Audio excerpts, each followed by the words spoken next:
ने वोट तो पड़ा ही नहीं अभी। बीजेपी को मान गए, बुढ़ा महीने 30,000 से जीत गए, भाई 45,000 से जीत गए, टोटल 35 से जीत गए, शिव में 60,000 की जीत हो गई, खींच भी जीत गए 40,000 से, वो भी जीत गए। सारी सीटें 125 से लेके 170 सीट जीते। ये भारतीय जनता पार्टी के लोग कह रहे हैं। उनको पता है कि लोगों की आदत है एक बार कांग्रेस और एक बार भारतीय जनता पार्टी, एक रोटी है जिसको एक बार इधर से सेकते हो और एक बार उधर से सेकते हो। अब की बार कांग्रेस और भारतीय जनता पार्टी को अगर सबक नहीं सिखा दिया तो मुझे भी दोनों दल याद रखेंगे, तो जवानों को भी याद रखेंगे। इस बार पाला राजस्थान के जवानों के साथ। भाइयों 75 लाख नए वोट जुड़े हैं, 75 लाख। पहले वाले तो अपने है ही वोट सारे लड़े कम थे, जो 20 लाख आ जाते, ये 75 लाख नए जुड़े हैं। 5 साल में हमारा संघर्ष देख लो, स्टेट में, सड़कों पे, दिल्ली में, राजस्थान को विशेष दर्जा देने की बात हो, पीआरसीपी जो 13 जिले कैनाल उसको करने की बात हो।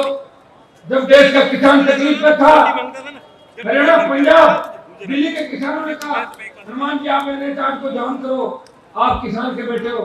भाइयों मैं चाहता तो मंत्री बन जाता।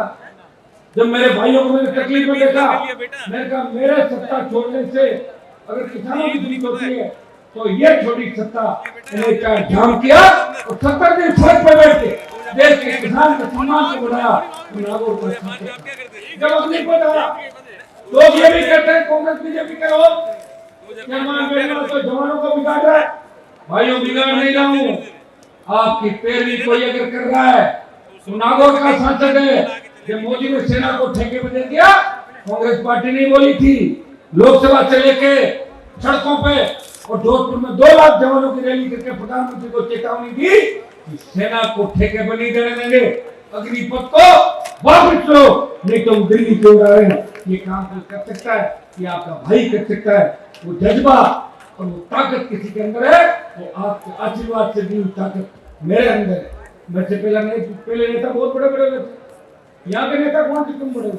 वो नेता मंत्री रहे बाढ़ में, नागौर तो पूरे जीवन मंत्री रहे, लेकिन वो मंत्री रहे थे, वो कभी मुख्यमंत्री नहीं बने भी नहीं और मांग भी नहीं करी। हाँ, दूसरे का झंडा उठाने का उनको शौक, वो दूसरों को मुख्यमंत्री बनाने की बात जरूर करते, खुद कभी बात नहीं। काम पड़ा, जब काम निकाल लिया और काम निकला और सब एक हो गए रात को भाजपा कांग्रेस। मुझे अच्छी तरह याद है कि बाढ़ में अभी नहीं, पूरे राजस्थान में पिछली बार किस तरह मैंने मेरे लोगों का ध्यान रखा, हर वर्ग का ध्यान रखा। नई पार्टी थी, संसाधन नहीं थे, वो कमी तो हमारे पास आज भी है, लेकिन अब की बार जज्बा और जवानों का जोश इतना है कि जोश से हम सत्ता के करीब पहुंच जाएंगे। भाइयों 2018 का चुनाव का रिजल्ट आप देखोगे, बहुत बड़ा वोट तीसरे मोर्चे को मिला था। 1,39,00,000 कांग्रेस, 1,36,37 बीजेपी और 80 लाख वोट तीसरे मोर्चे की पार्टियों को मिला था। 80 लाख वोट। ये सोचिए, वो 2018 था, ये 2023 है। नए मतदाता कितने बड़े हैं? जवान जिधर चलता है उधर जमाना चलता है। राजस्थान के जवानों ने इस बार कांग्रेस मुक्त, भाजपा मुक्त राजस्थान की ठान ली है। जवान भगत सिंह की भूमिका के अंदर चलेगा और मेरी माताएं बहनें इस बार झांसी की रानी लक्ष्मीबाई बन के इस राजस्थान से भ्रष्टाचार अपराध का खात्मा करेगी। ऐसी व्यवस्था हम चाहते हैं कि किसी नारी की चीख, अबला की पुकार नहीं हो। कोई नारी अबला ये नहीं कहे कि मेरे साथ जिन्होंने करने वाले लोगों को सजा दो। ऐसा राजस्थान हो, हमारी बहन बेटियां रात को 12 बजे अकेली भी सड़क पर निकले, मजा ले कोई सामने देख ले, वो ऐसे निकले जैसे घर के आंगन के अंदर घूम रही है। ऐसा कानून का खौफ राजस्थान के अंदर आती है। वो कानून का खौफ जब होगा जब राष्ट्रीय लोकतांत्रिक पार्टी को आप सत्ता के अंदर लेकर आएंगे। भाइयों, अभी बजरी माफिया के बाद हमें टोल की लड़ाई भी लड़नी है। हमें जवानों को रोजगार की बात भी करनी है। 4 लाख जो खाली पड़े हैं, जो वादा किया था किसान कर्ज माफी का जो वादा किया था कांग्रेस पार्टी ने कि किसानों का कर्जा माफ करेंगे, और बीजेपी ने वादा किया था। बीजेपी बार बार कांग्रेस पर आरोप लगा रही है।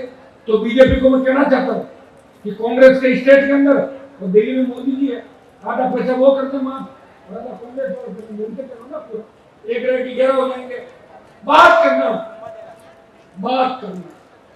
जांच देखिए आप, कहाँ जांच हो गई बताओ मुझे, कितने पेपर लीक हो गए। कटारा को पकड़ लिया, अरे भाई कटारा को तो पकड़ लिया, लेकिन कटारा तो 19 तारीख तक तो थानेदार के एग्जाम की इंटरव्यू ले रहा था, तो ये भी एग्जाम फर्जी हो गया आपका। बताओ मुझे, सारा रद्द करो, सारी भर्तियां वसुंधरा के समय की रद्द करी, अब की भर्तियां रद्द करो, और रद्द करने के साथ साथ ईडी आ रही है, पूछताछ करिए। एक आध मामला सीबीआई को दो, सरकार के पास तो पावर है, गवर्नर रिकमेंड करते, लेकिन क्या बन जाएगा नया, राज्यपाल सीबीआई को सौंप दे, केस कौन मना करना, स्टेट गवर्नमेंट अगर नहीं दे रही है, गवर्नर के पास इतनी शक्तियां हैं, वो लिखते हैं कि राज्य में कानून व्यवस्था ठीक नहीं है, तो सरकार बर्खास्त भी हो सकती है। सरकार बर्खास्त हुई है देश के अंदर, कांग्रेस पार्टी ने कई सरकारों में बर्खास्त किया, बीजेपी ने किया, कई सरकार उलट पलट हुई। एमपी में किसकी सरकार थी, किसकी बन गई, महाराष्ट्र में कौन आया था, कौन मुख्यमंत्री बन गया, लेकिन आपके लिए कोई शक्तियों का प्रयोग नहीं करेगा, भाषणों से काम चलाना है। सत्ता में कैसे है, कांग्रेस के पास तो कोई चेहरा भी नहीं है, ये तो लड़ रहा है आपस के अंदर। देखिए रोज इनका मानेसर से लेके जो एक खेल देखे होटलों के अंदर सरकार, हर कोई लूट खसोट करने लगा है, हर विधायक मंत्री कंपटीशन में लगा हुआ है, बने वाला लिफाफा अलग से दे देता, कोई और माफिया दे देगा, 50-80 माफिया लगा लिए, मिलजुल के खा रहे, कोई कहने वाला नहीं।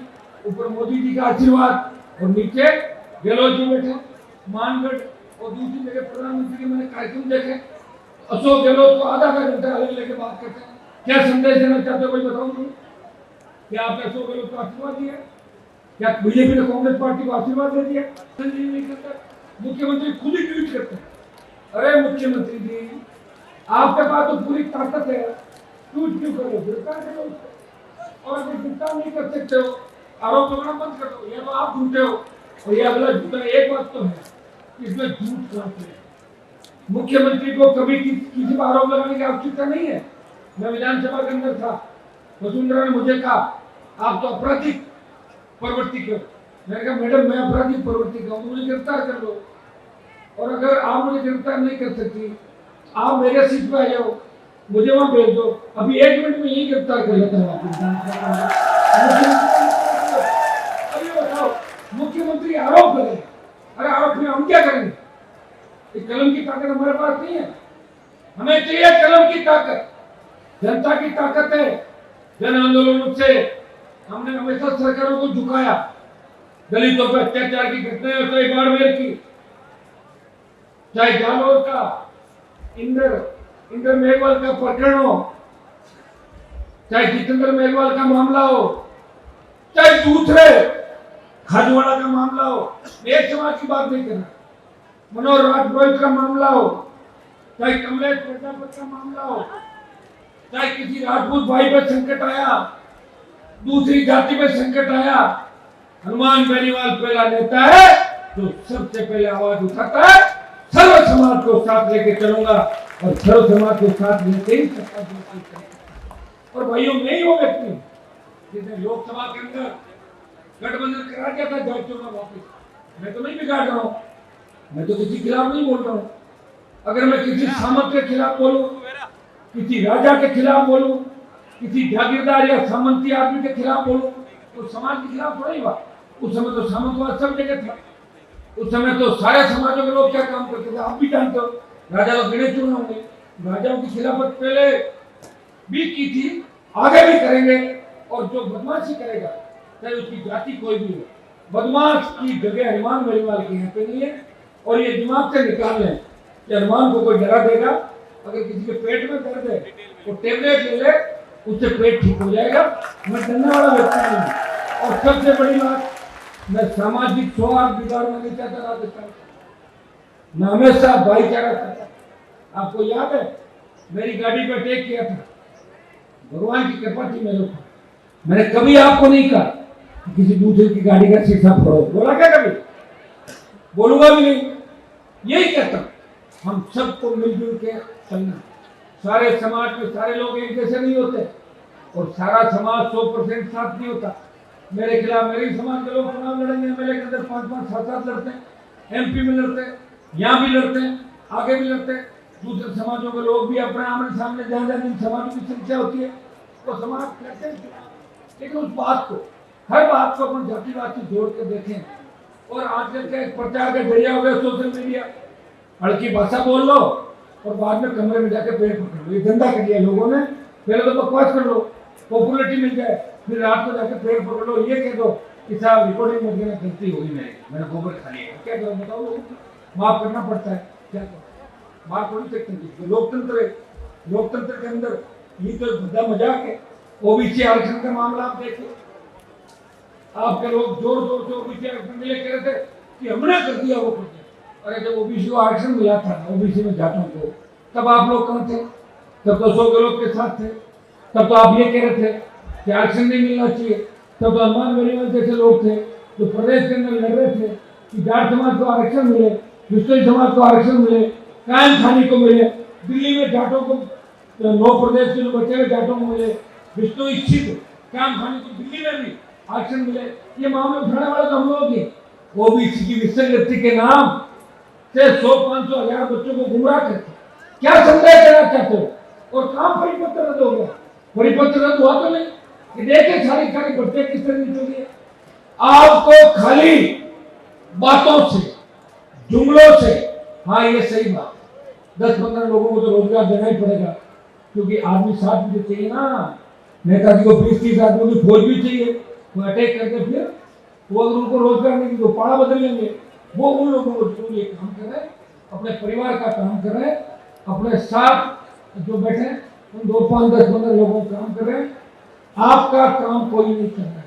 आपका काम अगर करते तो पता नहीं आप कहाँ के होते। मैं विश्वास दिलाता हूँ मेरे ओबीसी के भाइयों को, विसंगतियां खत्म कराएंगे। और ये आजकल तो ये बातें कोई हवा में नहीं होती, हर बात सुनते हो। मैंने लोकसभा के अंदर मामला उठाया कि मैं उस प्रदेश से आता हूँ जिस प्रदेश में जाट, मेघवाल, मीणा, गुर्जर, यादव, मुसलमान सबसे ज्यादा संख्या के अंदर है। और हमारा एक भी हाईकोर्ट जज नहीं। ये बात लोकसभा में कोई बोल सकता है? हनुमान बेनीवाल ने बार बार मामला उठाया, एक मीणा हाईकोर्ट के जज बने और एक मुसलमान के हाईकोर्ट के जज बने। ये हनुमान बेनीवाल ही है जो उस बात को उस मंच पर रख सकता है जहां आवश्यकता हो। अब लोग छोटी सी बात पर यहाँ भाषण दे देते हैं, विधानसभा होती है, लोकसभा होती है, वहां उनकी दीदी बन जाती है। कभी किसी को पॉलिटिकल पापा कह देते हैं, कभी किसी को, कैसे थोड़ी होता है। एक ही होता है, पिताजी एक ही होता है जिसके घर उसका जन्म होता है। 2 पापा नहीं होते किसी, कहते पॉलिटिकल पापा। मैंने तो नहीं सुना पॉलिटिकल पापा। 15-20 लोगों को पता नहीं क्या आप अपने राजस्थान में जोश आ रखा कि गहलोत हमारे पॉलिटिकल पापा ऐसे कहते हैं। बयान मिल जाएंगे आपको पुराने कहीं से। और अब एकदम देखेंगे तो ठीक नहीं है, फिर रात को ठीक हो गए, अब ठीक नहीं है, उनके हिसाब से चले जब ठीक, तो हिसाब से चले तो नहीं ठीक। हमारी यूटीपी की बहनें थी, आंगनबाड़ी की हमारी बहनें, किस तरह जान पे खेलते। इन लोगों ने कोरोना के अंदर जब लोगों ने अपने परिवारों को छोड़ दिया, एक कोविड पॉजिटिव अगर खत्म हो गया, घर वाले कहते हैं जल्दी जाके अंतिम संस्कार करो, हमारे कोरोना फैल जाएगा। तब ये बच्चे काम कर रहे थे, आंगनबाड़ी की बहनें काम कर रही थी कोरोना वॉरियर के रूप। उन तमाम लोगों परमानेंट करना चाहिए। लोकसभा के अंदर मामला उठाया, इनका मानदेय बढ़ाओ, इनको परमानेंट करो। और जितने भी संविदा कर्मी राजस्थान के गहलोत जी, वैसे ही आप कलम लेके चलो, कर दो घोषणा होती रहेगी। पालना घोषणा करने में क्या जा रहा है? नहीं होगी पालना हम करा देंगे बाद में। एक बार इन बहनों को भी आशीर्वाद दे दो, राखी आ रही सामने, दे दो इनको परमानेंट कराओ। दिल्ली से हम कराएंगे आपकी मदद। ये मैं आंगनबाड़ी के लोग भरोसा दिलाता हूँ कि आपने बहुत बड़ी लड़ाई कोरोना काल के अंदर लड़ी। ये एक तो लूट मची हुई है सड़कों पे, आप ये देखिए किस तरह आरटीओ, अगर कोई आदमी पुलिस थाने से, आपने पुलिस में फिर भी थोड़ी समझदारी बनी, ये समझते हैं ना कि सब जगह नंबर पुलिस का ही आता है, अपने क्या करना, सो जाओ निकलता तो निकलने दो। तो आरटीओ वाले गठ लेके खड़े रहते हैं 5-5-10 में, तो कई को पकड़ते हो भाग जाते हैं खेतों में, तो गाड़ियाँ आती है। तो क्या कर रहे, 100 रुपये 200 रुपये 500 रुपये। गुजरात में भी ऐसा ही भ्रष्टाचार है। मैंने कहा गृह मंत्री जी को, मैं कहा गृह मंत्री गुजरात तो बहुत भ्रष्ट है। बोले कैसे? मैं कहा मेरे सामने 200 रुपये लेता था, आगे की गाड़ी चलते चलते 200 रुपये। ऐसा हो ही नहीं सकता, ऐसा ही होगा। कहने को शराबबंदी गुजरात के अंदर, लेकिन सब जगह दारू जाती गुजरात में, जाती नहीं जाती, इस रास्ते से निकलती हरियाणा राजस्थान में। कौन लाया? मैं थोड़ी लाया था, मैं तो टेस्ट भी नहीं किया कभी। मेरे जैसा काम मिलेगा व्यक्ति आपको बताओ, जो पूरी जवानी बिता दी आपके बीच। मैं आपको विश्वास है, हम अगर सत्ता के नजदीक आए कि चोट वसूली का धंधा बंद करा देंगे, कोई चोट वसूली नहीं होगी किसी ट्रक और किसी गाड़ी से या किसी से। पुलिस थाने बना में अपना कर लेंगे व्यवस्था, चेकिंग करनी। क्या जगह जगह दुकानें खोल रखी है, बॉर्डर पर अलग दुकान। मैंने देखा था कि ये सुविधा चालू होता कोरोना के अंदर, वो तो लोगों को इधर उधर निकालने के पैसे खा जाता था, उसको हटवा कर मैंने जालोर का केस था और मास्क बोल दिया। तो भाइयों, इसको कौन ठीक करेगा? ठीक करने के लिए अब वो तेजा जी अवतार नहीं लेंगे, अब कोई लोग देवता नहीं आएंगे। आपको वोट की ताकत से ठीक करना है तो बाबा साहब ने जो वोट का अधिकार आपको दिलाया उनको याद करना है आपको। देखिए, वोट का अधिकार नहीं मिलता। वोट का अधिकार किसी ने दिलाया तो डॉक्टर भीमराव अम्बेडकर ने वोट का अधिकार आम आदमी को दिलाया। मुझे बात चली थी, इधर पढ़े लिखे लोग भी वोट डाले, वोट कौन? तो देश आजाद हुआ, गुलामी में थी, तभी बात थी कि वोट कौन लोग डालेंगे। तो ये बात थी कि वोट तो पढ़े लिखे लोग डाले। पढ़े लिखे लोग कहाँ थे? गुलाम भारत के अंदर आपको पता है क्या परिस्थिति है। तो उन्होंने कहा जब भारत गुलाम है, ये आजाद हुआ है, वोट का अधिकार सबको मिले। तो सबको वोट का अधिकार मिला, इसलिए तो नेता आ रहे गली गली गांव गांव। अगर वोट का अधिकार खाली पढ़े लिखों को मिलता तो गांव में नेता दिखते ही नहीं आपको। और ये मुझे भी धन्यवाद दो कि मैंने नेताओं को गली गली घूमना सिखाया। आते ही नहीं थे नेता, ऑटोग्राफ लेने के लिए मिलते थे कभी कभी, सेल्फी तो थी नहीं उस जमाने के अंदर, बातें चलती थी। मैं जयपुर गया, बेटा फल का खाया, फला कौन के फल के किसके खाए, घर भी जानते थे क्या कौन सा घर था। झूठ चलती थी गांव में, झूठा होता था, वो झूठा गांव की बात जयपुर की बात बताता था कि इलाके की कोई। मैं गया फलान की साहब करने और गर्मा गर्म फल का आप करने मेरे हाथों खोया। अरे मैं क्यों आपका लुगाई का आपने कौन खोया खाने के फल का खोया गया था। वो झूठ चलती थी, अब वो झूठ नहीं चल सकती। अब तो एक एक चीज आपको देखो सब ज्यादा मुझे चिंता रहती है। मेरी रिकॉर्डिंग जो वो भी करते रहते हो, मैं क्या थोड़ा हाइपर हो जाता हूँ, इतने में लगा। हमें लड़ना पड़ेगा, हमें संघर्ष करना पड़ेगा। जो होनी है योग है उसको कोई टाल नहीं सकता, होनी तो होती ही रहेगी। योग जो बनता हो तो बनती ही रहेगा। अब गलती किसकी रहती किसकी रहती बात की बातें होती, कौन गलत था कौन सही था। लेकिन मैंने एक संदेश आपको दिया, अगर मुझे अपना भाई मानते तो आज से तय करें कि हम तेज वाहन नहीं चलाएंगे, नशा करके तो वाहन बिल्कुल ही नहीं चलेंगे, नशा करेंगे नहीं। और मान लो ज्यादा मन में भी आ जाए तो 2 पेट पी के पड़ जाओ कहीं पे, कोई जरूरी है कि रोड पे घूमना? कौन कहता तुम क्यों मार रहे हो माँ बाप को, क्यों परिवार को खराब कर रहे हो? ये सरकार तो शराबबंदी करेगी नहीं। यहाँ पे आप बोलते शराब से 25,000 करोड़ 30,000 करोड़ का रेवेन्यू मिलता है। किसान की फ्री मीटरिंग की हमने बात करी, हमने जब टेबल टॉक हुई तो कहा रेवेन्यू कहां से आएगा? आ जाएगा ना रेवेन्यू, 10-11,000 करोड़ रुपए की फ्री बिजली की बात आप कर लो किसानों की, 25,000 करोड़ दारू से आप कमा लो, करो टोल माफ, पैसा ले रहे हो पेट्रोल डीजल से, क्यों नहीं होगा? सारा काम हो सकता है।